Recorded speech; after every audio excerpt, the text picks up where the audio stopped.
Quindi è bene presidiare e, a fronte di tutti gli arresti anche di Passer che sono stati fatti nel corso degli ultimi 2 anni e mezzo, 3 anni, penso che valga la pena continuare ancora con questa sospensione che del resto non ha creato grossi problemi a chi vive la vita trasfrontaliera.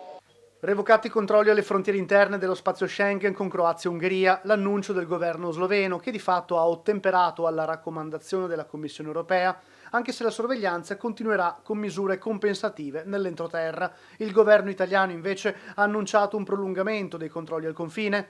La misura era stata adottata a seguito dell'attentato di Hamas del 7 ottobre 2023 per il pericolo di infiltrazioni terroristiche attraverso la rotta balcanica. Il dispositivo, prorogato di 6 mesi in 6 mesi, ha consentito anche di arrestare quasi 300 passeur per favoreggiamento dell'immigrazione irregolare.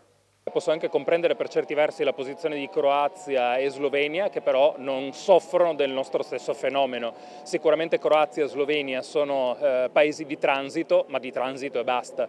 In Friuli Venezia Giulia purtroppo la presenza c'è, quando arrivano in Italia vogliono rimanere, e in più c'è un tema legato comunque alla sicurezza nazionale, perché ricordiamo sempre che l'introduzione della sospensione di Schengen è dovuta al pericolo di infiltrazioni e di cellule terroristiche dentro la rotta balcanica.